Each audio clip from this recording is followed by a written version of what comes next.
అందరికీ praise the lord మా ఛానల్కి స్వాగతం. మా ఛానల్ని సబ్స్క్రైబ్ చేసుకోండి. ఈరోజు మనం ఒక అద్భుతమైన ఎప్పటికీ పాతబడని ఒక కథను విశ్లేషించబోతున్నాం.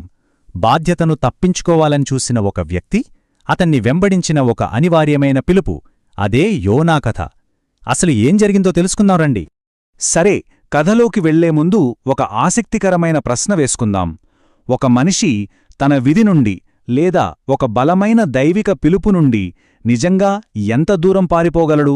అసలు సాధ్యమేనా? ఈ ప్రాచీన గ్రంథం సరిగ్గా ఇదే విషయాన్ని ప్రశ్నిస్తూ మనల్ని ఆలోచింపజేస్తుంది. మొదటి భాగం, దేవుని పిలుపు మరియు నినెవే పట్టణం. ఇది అప్పట్లో ఒక క్రూరమైన సామ్రాజ్యానికి రాజధాని. అక్కడ పరిస్థితులు ఎలా ఉండేవంటే, ప్రజలు పూర్తిగా పాపాల్లో కూరుకుపోయారు.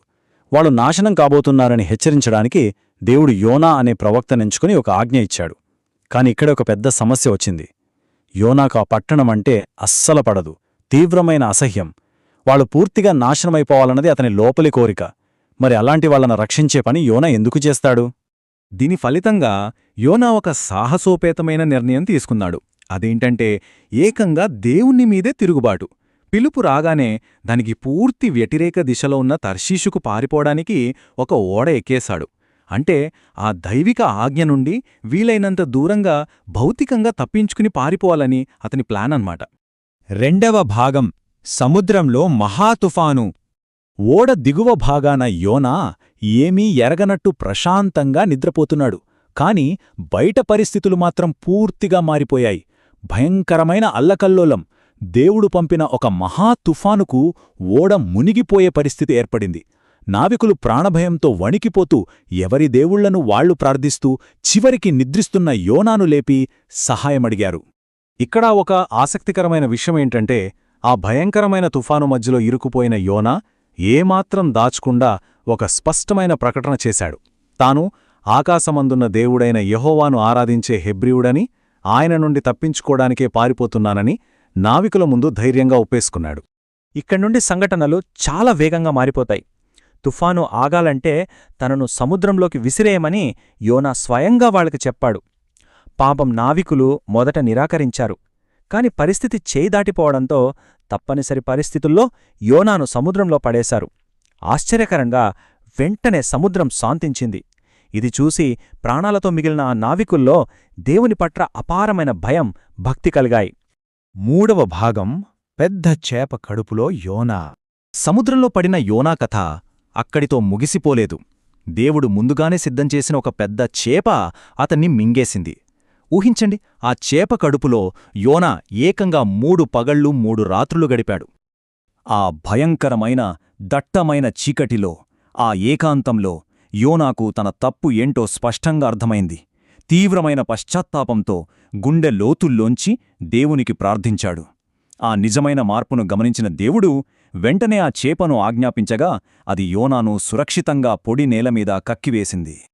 నాల్గవ భాగం, నినెవే ప్రజల ఆశ్చర్యకరమైన మారుమనస్సు.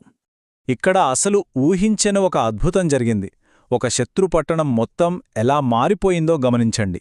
యోనా అక్కడికి వెళ్లి రాబోయే నాశనం గురించి ప్రకటించగానే రాజు నుండి సామాన్యుల వరకు అందరూ ఉపవాసముండి గోనెపట్ట కట్టుకుని పశ్చాత్తాపపడ్డారు.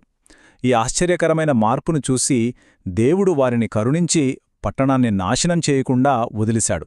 ఐదవ భాగం, యోనాకు దేవుడు నేర్పిన పాఠం. శత్రుల పట్టణం నాశనం కాలేదన్న తీవ్రమైన కోపంతో యోనా పట్టణం బయట ఎండలో వెళ్లి కూర్చున్నాడు. అప్పుడు దేవుడు ఒక సొరతీగను వేగంగా మొలిపిచ్చి అతనికి చల్లని నీడనిచ్చాడు. మండుటెండలో కోపంతో రగిలిపోతున్న యోనాకు ఆ తీగ ఎంతో సంతోషాన్ని, గొప్ప ఉపశమనాన్ని ఇచ్చింది. కాని మరుసటి రోజే సీన్ రివర్స్ అయ్యింది. దేవుడు ఒక పురుగును పంపాడు. అది ఆ తీగను నాశనం చేసింది. తీగ ఎండిపోవడంతో ఎండదెబ్బకు తట్టుకోలేక కేవలం ఒక మొక్క వాడిపోయిందని యోనా తీవ్రమైన దుఃఖంలో, ఆవేదనలో మునిగిపోయాడు. ఈ సమయంలో దేవుడు యోనా దృక్కోణాన్ని ఎలా మార్చాడో గమనించండి. తాను ఏమాత్రం కష్టపడకుండా పొందిన ఒక చిన్న తీగ కోసం యోనా అంతలా వెలవెలాడిపోయాడు. కాని లక్షలాది మంది ఉన్న ఒక భారీ పట్టణం పట్ల దేవుడు చూపించిన ఆ అపారమైన కనికరాన్ని మాత్రం అతడు జీర్ణించుకోలేకపోయాడు.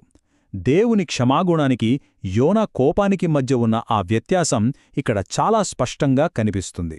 దేవుడు యోనాను ఏమని ప్రశ్నించాడంటే, కుడి ఎడమలు కూడా తెలియని 1,20,000 మంది అమాయక ప్రజలు, అలాగే ఎన్నో మూగజీవాలు ఆ పట్టణంలో ఉన్నాయని గుర్తుచేశాడు. ప్రాణాల అసలు విలువను, దైవికమైన కనికరం ఎంత విశాలమైనదో దేవుడు వివరించిన తీరు నిజంగా అద్భుతం.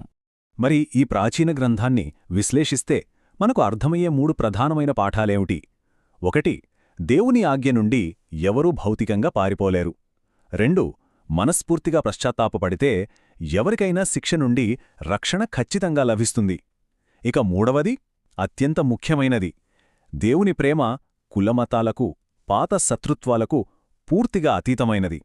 ముగించే ముందు ఈ కథ మనల్ని ఒక లోతైన ఆలోచనలో పడేస్తుంది. విశ్వవ్యాప్తమైన దైవిక కనికరానికే ఎలాంటి సరిహద్దులు లేనప్పుడు సాటి మనుషుల పట్ల క్షమాగుణం చూపించడానికి మనం ఎందుకు ఇరుకైన హద్దులు పెట్టుకుంటున్నాం? ఈ ప్రశ్నకు మన మనసులో సమాధానం వెతుక్కుంటే మనలో పాతుకుపోయిన పక్షపాతాలు వాటంతటవే తొలగిపోతాయి.